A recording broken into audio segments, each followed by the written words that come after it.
Hi, my name is Anna, and I am a registered nurse with 1 year of experience, and I've been thinking about starting a YouTube channel for a while now. Some people that I really look up to and admire a lot have said that the biggest thing to do is just go ahead and to do it. It doesn't have to be perfect to get it started. So I'm battling my perfectionist tendencies, and then I'm just going to figure it out as I go, and thank you for joining me today. One of the first videos that I wanted to make and the topic that I wanted to talk about was why, for me, working night shifts was not a great fit. And I would love to hear from people who have been doing this a lot longer than I have, and people who are night shifters, things that you do to make it work for you. This is just going to talk about my year of experience in my own personal experience and why it wasn't a great fit for me. So as a little bit of background, I started in a new grad in a really busy ICU. It was a CV ICU, and you have 6 months of orientation.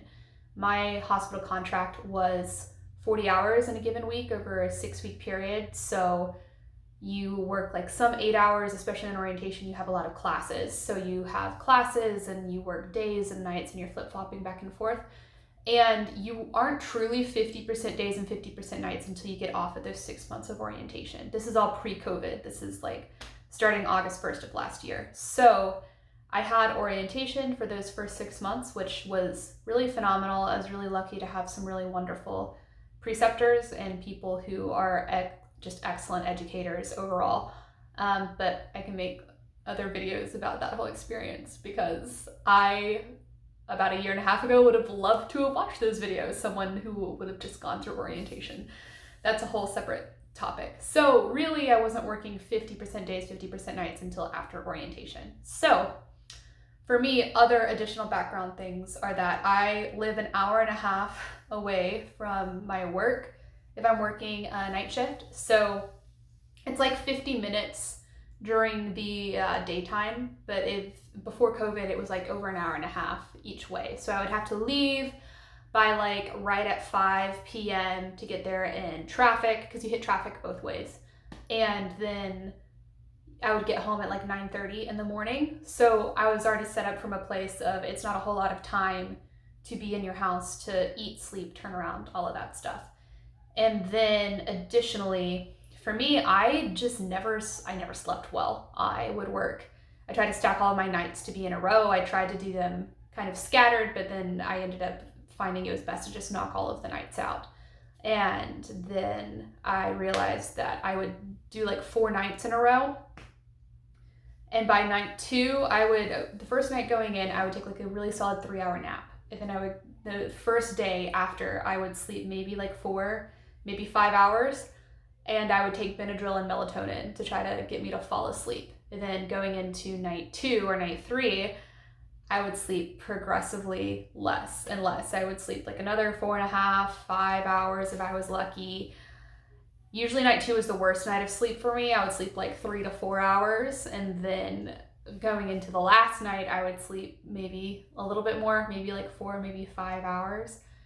But that then led into the next step of why nights weren't great for me, and that was food. I would wake up and I would eat like a breakfast bagel, something around like 5 or 6 p.m. that was breakfasty, or Chipotle. Later on, I would kind of start to pick up Chipotle on my way in, and I would eat that in the morning time, because come 2 a.m., 1 to 2 a.m., I would feel incredibly nauseous and I wouldn't be able to eat like stomach anything other than maybe some like potato chips or some like fruit roll-ups, something just really snacky or classic peanut butter and crackers type situation. So I wasn't really hungry in the middle of the night. And then come morning time, when you get home at like 9:30 and you're already stressed out because you're supposed to be in bed, I would try to eat something, but I would not really be hungry at all in the morning time. So then I would fall asleep at like 9:30 and I'd wake up at 11 just ravenously hungry.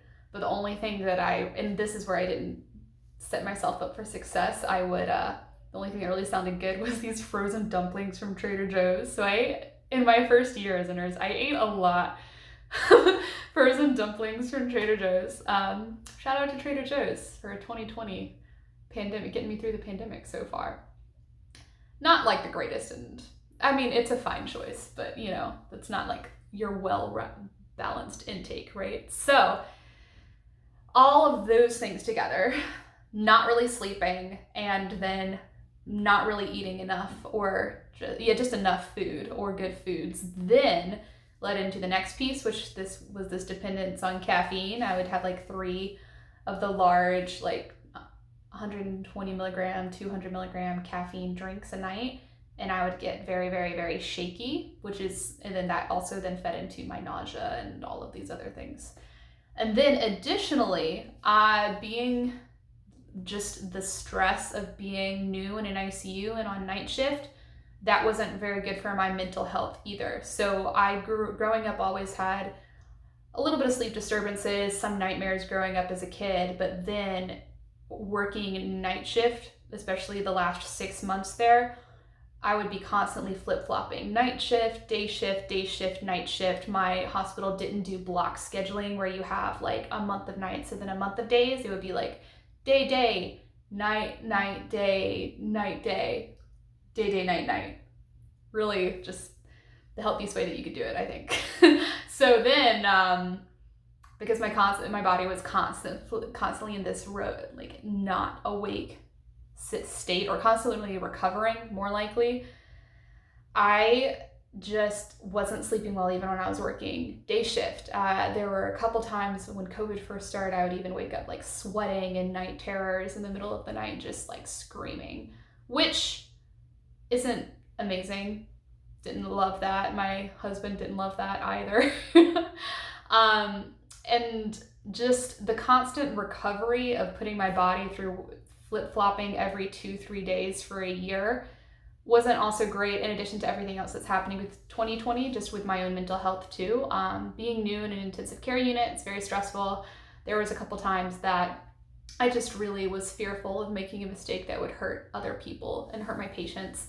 And on orientation especially, I did make some mistakes. I was lucky to work in a place that fostered a community or an environment of, let's talk about our mistakes and let's do some systems improvement so that hopefully people don't make them in the future, versus a culture of hiding those mistakes. There was one day on orientation particularly, I had slept like 3 hours and then we had the first admit. So I come in and it's 7 p.m.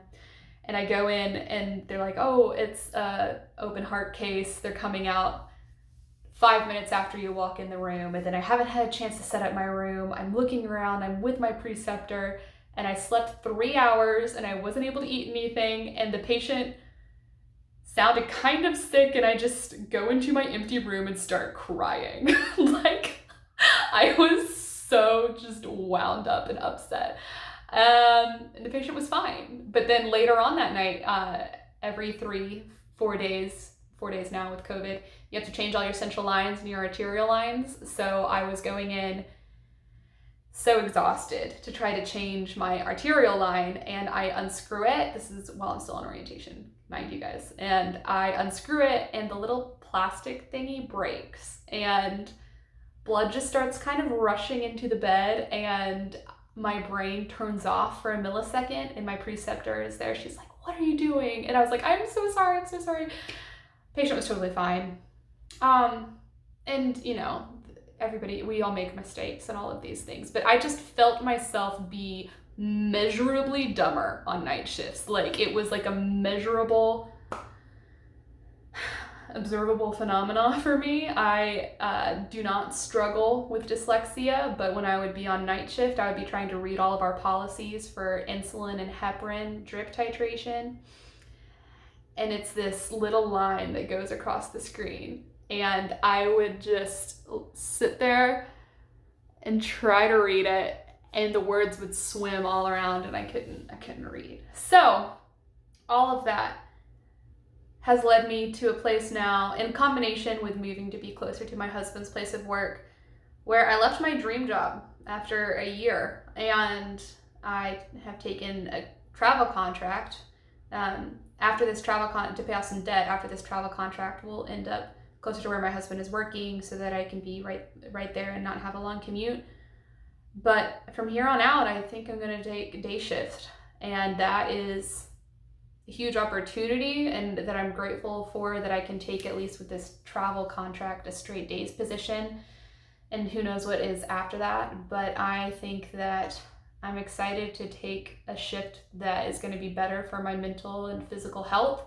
I would love to hear if anyone has experiences to share about their experiences with working night shift versus day shift, rotating, things that worked for you, things that didn't work for you.